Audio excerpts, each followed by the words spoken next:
20 सालों के लंबे सफर को तय कर रहा होता है और उस शिप के बाकी सभी पैसेंजर्स 90 साल बाद अपनी नींद से उठेंगे। उस स्पेसशिप का मिशन था कि वो इंसानों को अर्थ जैसे एक दूसरे ग्रह पर पहुंचाए, जिसमें अभी भी उसे 90 सालों का लंबा सफर तय करना था। इतने लंबे सफर के दौरान इंसानों की एज न बढ़े, इसलिए उन्हें एक स्पेशल मशीन के अंदर रखा गया था जो उनकी बॉडी को 120 सालों तक प्रिजर्व करके रखने वाली थी और उनकी नींदें तभी खुलती जब वो उस ग्रह पर पहुंच जाते। स्पेसशिप अपने 30 सालों के सफर को पूरा कर चुका था, लेकिन तभी हम देखते हैं कि उस स्पेसशिप के सामने बहुत बड़े बड़े पत्थर थे जिन्हें हम एस्ट्रॉयड भी कहते हैं। दोनों के बीच में टक्कर हो जाती है, लेकिन वो स्पेसशिप इतनी ज्यादा एडवांस थी। शिप के अंदर बहुत सारे फेलियर्स भी आते हैं, लेकिन उस शिप के अंदर का सेल्फ रिपेयरिंग सिस्टम खुद को अपने आप ही रिपेयर कर लेता है और कुछ ही देर बाद शिप दोबारा से रीस्टार्ट हो जाता है। इसके बाद हम देखते हैं कि उस स्पेसशिप की टक्कर की वजह से एक पैसेंजर का स्लीपिंग पॉड खराब हो जाता है और वो अपनी 30 सालों की गहरी नींद से उठ जाता है। उस पैसेंजर का नाम जिम था। शुरुआत में तो उसे बहुत चक्कर आ रहे होते हैं, लेकिन उसकी बॉडी धीरे धीरे नॉर्मल होने लगती है। जिम उस हॉल के अंदर आता है जहां पर सभी क्रू मेंबर्स को अपना सफर पूरा होने के बाद एक साथ मिलकर मीटिंग करना था, लेकिन वो पाता है कि उस हॉल के अंदर कोई भी नहीं था। लेकिन उस शिप का एआई सिस्टम जिम से ऐसी बातें कर रहा था जैसे उस शिप के अंदर बहुत सारे लोग हैं। जिम को शक हो जाता है कि यहाँ पर जरूर कुछ ना कुछ प्रॉब्लम है, इसलिए वो शिप के बाकी पैसेंजर्स को ढूंढने लगता है। शिप के हर एक कोने को ढूंढने के बावजूद उसे एक भी इंसान नहीं मिलता। जिम बहुत ही ज्यादा घबरा जाता है और कंट्रोल रूम में मदद मांगने के लिए जाता है, पर कंट्रोल रूम को बिना क्रू मेंबर की आईडी के एक्सेस करना अभी अपनी मंजिल से 90 साल दूर है, जिसका मतलब ये है कि उसकी बॉडी 90 साल पहले एक्टिवेट हो गई। शिप की इतनी बड़ी खामी के बारे में वो अर्थ के लोगों को बताना चाहता था, इसीलिए वो अपना मैसेज रिकॉर्ड कर कर अर्थ पे भेजता है। लेकिन वो ये बात जानकर बहुत ही ज्यादा हैरान हो जाता है कि उसके मैसेज का रिप्लाई आने में 55 साल लग जाएंगे। इसका मतलब ये है कि अब उसे स्पेसशिप में 55 साल बिना किसी की मदद के बिताने थे। जिम हताश होकर वहां से जाने लगता है, लेकिन तभी वो वहां पर किसी को देखता है। शायद वो इंसान हो सकता था, लेकिन जब जिम उसके पास जाता है तब उसे पता चलता है कि वो बस एक रोबोट है जिसका नाम आर्थर था। वो बिल्कुल इंसानों की तरह था, बस उसके अंदर फीलिंग्स नहीं थी। जिम खाना खाने के लिए एक मशीन के पास आता है, लेकिन मशीन उसे उसकी पसंद का खाना नहीं देती, क्योंकि वो जिस कैटेगरी का पैसेंजर था उस कैटेगरी में उसे लो ग्रेड फूड ही दिया जाता था। एक मैनुअल की मदद से जिम अपने हाइबरनेशन पोर्ट को ठीक करने की कोशिश करता है, लेकिन वो ऐसा नहीं कर पाता। वो कंट्रोल रूम को भी एक्सेस करने की कोशिश करता है, लेकिन उसकी दीवारें इतनी ज्यादा मोटी होती हैं कि उसे तोड़ना असंभव था। स्पेसशिप के फंक्शन में भी अब खामी आने लगी थी। जिम आर्थर से कहता है कि शायद वो अपनी पूरी जिंदगी के लिए इस स्पेसशिप में फंस गया है और शायद अकेला ही यहाँ पर मर जाए। आर्थर उसे कहता है कि इंसानों की यही खामियां हैं, इंसानों को हमेशा वो चाहिए जो उनके पास नहीं है, और जब हमारे पास कोई ऑप्शन नहीं होता तो बेहतर यही है कि जो हमारे पास नहीं है उसके बारे में ना सोचकर जो हमारे पास है उसके साथ खुशी से रहना सीखे। शिप के अंदर करने के लिए बहुत कुछ था, इसलिए जिम उसके साथ जो हुआ उसे भूलकर नए सिरे से जिंदगी जीना शुरू कर चुका था और पहले से ज्यादा खुश रहता था। लेकिन अब वो इतना ज्यादा बोर हो चुका था अकेले रहकर कि उसने सुसाइड करने की भी कोशिश की थी, लेकिन वो बहुत ही ज्यादा घबरा गया था और वहाँ से भाग गया था। लेकिन वो भागते वक्त गिर जाता है, जहाँ पर वो एक और पॉड को दिखता है जिसके अंदर एक लड़की थी जिसका नाम अरोरा था। जिम उसे पसंद करने लगता है। जिम उसका इंटरव्यू देखते देखते अपना पूरा समय उसी के साथ बिताता था, क्योंकि वो इतने साल अकेला रहा था, इसलिए वो चाहता था कि उसके साथ कोई हो जिसके साथ वो अपना समय बिता सके। इसीलिए वो अरोरा को भी अपने समय से पहले जगाना चाहता था। जिम को ये पता था कि ऐसा करना गलत है, इसलिए वो कई महीने बिता देता है ये सोचते सोचते कि उसे ऐसा करना चाहिए कि नहीं। लेकिन वो फाइनली डिसाइड करता है कि वो अरोरा को उसकी नींद से जगाएगा। जिम अपने बालों को शेव करता है और अपने टूल्स लेकर अरोरा के पास जाता है, जहाँ पर वो उसके पॉड में कुछ शॉर्ट सर्किट कर देता है, जिसकी वजह से अरोरा का हाइबरनेशन पॉड खराब हो जाता है और वो अपनी नींद से उठ जाती है। लेकिन इससे पहले उसकी आंखें खुलती और वो जिम को अपने पास देख पाती। जिम अपने सारे टूल्स को लेकर वहां से भाग जाता है और सभी टूल्स को छुपा देता है ताकि अरोरा को कुछ भी ना पता चले। जब वो दोनों फाइनली एक दूसरे से मिलते हैं तब अरोरा उससे पूछते हैं कि बाकी क्रू मेंबर्स कहाँ पर हैं। उन्हें हमसे एक हफ्ते पहले जग जाना चाहिए था, जिस पर जिम उसे बताता है कि तुम्हारा हाइबरनेशन पॉड खराब हो गया है जैसे मेरा हुआ था, और हम 89 ईयर्स पहले ही जग गए हैं। और वो बाकी पैसेंजर्स के पास जाती है, जहां उसे पता चलता है वो सभी पैसेंजर्स अभी भी अपने हाइबरनेशन पॉड के अंदर हैं। जिम उसे कहता है कि तुम आराम कर लो, कल हम इसके बारे में कुछ सोचेंगे। नेक्स्ट मॉर्निंग हम देखते हैं कि अरोरा अपने फूड को लेती है और उसकी प्लेट में बहुत सारा खाना होता है, क्योंकि वो एक गोल्ड क्लास पैसेंजर थी, जबकि जिम पिछले 1 सालों से सेम तरह का खाना ही खा रहा था। जब अरोरा को पता चलता है तब वो अपनी आईडी से जिम को भी गोल्ड क्लास खाना देती है। अरोरा भी उस गेट को तोड़ने की कोशिश करती है, लेकिन वो गेट इतनी आसानी से टूटने वाला नहीं था। उसे अब यकीन हो चुका था कि अब वो सब यहाँ पर फंस चुके हैं इसलिए वो डिसाइड करती है कि वो अपनी किताब को लिखेगी जो वो दूसरे ग्रह पर जाकर पूरा करने वाली थी। इसलिए वो जिम का इंटरव्यू लेने लगती है। वो उससे पूछती है कि तुम अर्थ पर अपने दोस्तों और फैमिली को छोड़कर यहाँ पर क्यों आए हो। जिम एक मैकेनिक है। वो उसे बताता है कि उसे चीजें बनाना पसंद है, लेकिन अर्थ पर पहले से ही बहुत कुछ बना हुआ है, इसलिए अर्थ पर करने के लिए उसके पास कुछ भी नहीं था। वो एक नए ग्रह पर नई शुरुआत करना चाहता था, इसीलिए उसे इस पूरे सफर में डिस्काउंट भी मिला था। जिम उससे पूछता है कि तुम वहाँ पर क्यों जा रही हो। अरोरा उसे बताती है कि वो एक पत्रकार है। वो उस ग्रह पर जाएगी जहाँ पर वो अपना 1 साल बिताकर अपनी किताब को पूरा कर वापस अर्थ पर आ जाएगी। लेकिन अब लगता है कि ऐसा नहीं हो सकता, क्योंकि अब वो लोग यहाँ पर फंस गए हैं। नहीं हो सकता क्योंकि अब वो लोग यहाँ पर फंस गए हैं। अरोरा उससे पूछती है कि क्या यहाँ पर और कुछ करने के लिए है क्या।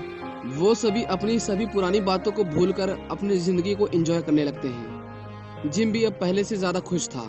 वो दोनों स्पेस में ट्रैवल भी करने लगे थे और धीरे धीरे वो दोनों एक दूसरे के दोस्त बनने लगते हैं। जिम अरोरा को एक गुलाब का फूल देता है जो उसने अपने हाथों से स्पेसशिप के अंदर उगाया था। स्पेसशिप एक बहुत ही बड़े तारे के सामने से गुजरता है जो कि दिखने में बहुत सुंदर था और उसके अंदर से बड़ी बड़ी आग की लपटें निकल रही थी। सभी मिलकर अरोरा के बर्थडे को सेलिब्रेट कर रहे होते हैं। जिम दरअसल उसे एक अंगूठी देना चाहता था, पर बातों ही बातों में आर्थर उसे बता देता है कि जिम ने ही उसे हाइबरनेशन पॉड से उठाया है। ये जानकर वो बहुत ही ज्यादा सैड हो जाती है, क्योंकि जिस पर उसने सबसे ज्यादा भरोसा किया था उसी ने उसे धोखा दिया। अरोरा जिम से बात करना बंद कर देती है। वो उस पर इतना ज्यादा गुस्सा होती है कि जब एक रात जिम सो रहा होता है वो उसके पास जाकर उसे बहुत मारती है। वो जिम को जान से मारने वाली थी, लेकिन वो खुद को कंट्रोल कर लेती है। नेक्स्ट मॉर्निंग जिम कन्फेस करता है कि हाँ उसने गलती करी है, पर उसके पास कोई और चारा नहीं था। 1 साल तक अकेला रहने के बाद वो पागल सा हो गया था, पर अरोरा उसकी एक नहीं सुनती और उसी के ऊपर चिल्लाने लगती है। एक रात जब जिम अपने रूम के अंदर होता है तब वो नोटिस करता है कि स्पेसशिप में कुछ खराबी आ रही है, लेकिन कुछ देर बाद वो अपने आप ही ठीक हो जाता है। इसीलिए जिम उसे इग्नोर कर देता है। हम देखते हैं कि जिम स्पेसशिप के अंदर कुछ बना रहा होता है और देखते ही देखते वो वहाँ पर एक पेड़ उगा देता है। अगले दिन जब वो लिफ्ट से नीचे आ रहा होता है तभी लिफ्ट खराब हो जाती है। वो किसी तरह बाहर आता है। अरोरा अपना खाना लेने के लिए मशीन के पास जाती है, लेकिन मशीन उसके ऊपर सारा खाना फेंक देती है। उन दोनों को समझ नहीं आ रहा था कि ये क्या हो रहा है, लेकिन तभी उन्हें किसी की आवाज आती है। जब वो लोग पेड़ के पास जाते हैं तब देखते हैं कि एक क्रू मेंबर जिसका नाम गस था वो जिम के लगाए हुए पेड़ से बिल्कुल भी खुश नहीं था। वो उनसे पूछता है कि बाकी लोग कहाँ पर हैं, लेकिन जिम उसे कहता है कि वो सभी हाइबरनेशन पॉड के अंदर सो रहे हैं। गस कंट्रोल रूम के अंदर जाता है ताकि वो चेक कर सके कि शिप में क्या क्या खराबियां हैं, पर उसे कुछ भी पता नहीं चलता। इसलिए वो डिसाइड करते हैं कि वो सब कुछ मैनुअली चेक करेंगे। जब वो सभी बाहर आते हैं तब उनके ऊपर एक रोबोट गिर जाता है। जिम उन्हें कहता है कि ये 15वां रोबोट है जो खराब हो चुका है। वो हाइबरनेशन पॉड को चेक करता है, जहाँ उसे पता चलता है कि जिम ने अरोरा की पॉड को खराब किया था। वो उससे पूछता है कि तुमने ऐसा क्यों किया। जिम उसे कहता है कि वो पिछले 1 साल से अकेला था, पर गस उसे कुछ भी नहीं कहता क्योंकि वो जानता था कि 1 साल अकेले रहने का मतलब क्या होता है। अरोरा गस से कहती है कि क्या आपको पता चल गया कि मेरे हाइबरनेशन पॉड को किसने खराब किया था, तो अब आप उसका क्या करेंगे। पर गस उसे समझाता है कि इसमें जिम की कोई गलती नहीं, 1 साल तक अकेले रहना अपने आप में एक बड़ी बात है। पर तभी उसकी तबीयत बिगड़ने लगती है। जब वो अपने रूम के अंदर आता है तब वो देखता है कि उसके मुंह से खून निकल रहा है। एक रात जब सभी सो रहे होते हैं तभी शिप के अंदर से इलेक्ट्रिसिटी चली जाती है, जिसकी वजह से ग्रेविटी बंद हो जाती है और वो सभी हवा में उड़ने लगते हैं। अरोरा जो कि एक स्विमिंग पूल के अंदर होती है, पानी के एक बड़े बबल के अंदर ट्रैप हो जाती है। अरोरा का दम घुटने लगता है, लेकिन इससे पहले उसकी मौत हो जाती। शिप दोबारा से रीस्टार्ट हो जाता है और इलेक्ट्रिसिटी दोबारा आ जाती है। वो सभी पिछले 2 साल में हुए शिप के फेलियर्स को देखते हैं। तब उन्हें पता चलता है कि ये बहुत बड़ी समस्या है। वो सभी पावर सप्लाई रूम के अंदर आते हैं, जहाँ पर गस बेहोश हो जाता है। जब उसकी बॉडी को स्कैन किया जाता है तब उन्हें पता चलता है कि गस की बॉडी में 612 बीमारियां हैं और उसके टिश्यू धीरे धीरे खत्म हो रहे हैं। इसका मतलब ये था कि गस अब कुछ ही समय के अंदर मरने वाला था। वो ये बात जानकर बहुत ही ज्यादा दुखी हो जाता है और वो उन दोनों से कहता है कि उसे कुछ समय के लिए अकेला रहना है। गस अपनी आईडी को उन दोनों को दे देता है ताकि वो कहीं पर भी जा सके। वो उन्हें कहता है कि वो एक दूसरे का ख्याल रखें और इतना कहकर गस की मौत हो जाती है। वो सभी शिप को ठीक करने जाते हैं, लेकिन अब शिप के अंदर बहुत बड़े बड़े फेलियर्स आ रहे थे। आर्थर खुद को ही नुकसान पहुंचा रहा था। अरोरा उसे बंद कर देती है। फिर वो दोनों मिलकर शिप के सभी पार्ट्स को रिप्लेस करने लगते हैं। वो दोनों पावर सप्लाई रूम के पास आते हैं। वो गेट को ओपन कर देते हैं, पर शिप के अंदर एक होल होता है। दोनों उस होल की तरफ खींचने लगते हैं, लेकिन वो दोनों किसी तरह उस होल को बंद कर देते हैं। वो दोनों देखते हैं कि उस पूरी शिप के अंदर बहुत सारे होल्स हैं। जब वो लोग मेन पावर सप्लाई के पास आते हैं तब देखते हैं कि पावर सोर्स पूरी तरह से अनस्टेबल हो चुका है। वो सभी पार्ट्स को बदलते हैं और जब वो हीट को रिलीज करने के लिए लीवर खींचते हैं तब गेट ओपन नहीं होता। इसका मतलब ये था कि सारी हीट शिप के अंदर ट्रैप हो गई थी और उसे अगर जल्दी रिलीज नहीं किया जाता तब वो शिप के अंदर ही ब्लास्ट हो जाएगा। जिम स्पेसशिप से बाहर आता है और उस टनल की ओर जाता है। स्पेसशिप का टेम्परेचर अब बहुत ही ज्यादा बढ़ चुका था। जिम लीवर को खींचता है और गेट ओपन हो जाता है। जिम लीवर को खींचता है और गेट ओपन हो जाता है, लेकिन जैसे ही वो लीवर को छोड़ता है गेट दोबारा से बंद हो जाता है। जिम समझ जाता है कि अगर उसे गेट को ओपन रखना है तो उसे लीवर को पकड़े रखना होगा, लेकिन इसमें प्रॉब्लम ये थी कि सारी हीट उसकी बॉडी से पास होकर जाती है जिसमें उसकी मौत भी हो सकती थी। जिम अरोरा से कहता है कि वो लीवर को खींच दे, लेकिन अरोरा उसे कहते है कि वो ऐसा नहीं कर सकती, पर शिप का टेम्परेचर बहुत ज्यादा बढ़ गया था, इसीलिए अरोरा को लीवर खींचना पड़ता है और उस शिप की सारी हीट जिम की बॉडी से गुजरते हुए बाहर निकल जाती है। लेकिन इसी बीच जिम का पैर स्लिप कर जाता है और वो इतनी जोर से बाहर आ जाता है कि उसके सूट पर लगी सेफ्टी केबल टूट जाती है और वो थ्रस्टर्स की ओर गिरने लगता है, जिसके अंदर गिरकर उसकी मौत हो सकती थी।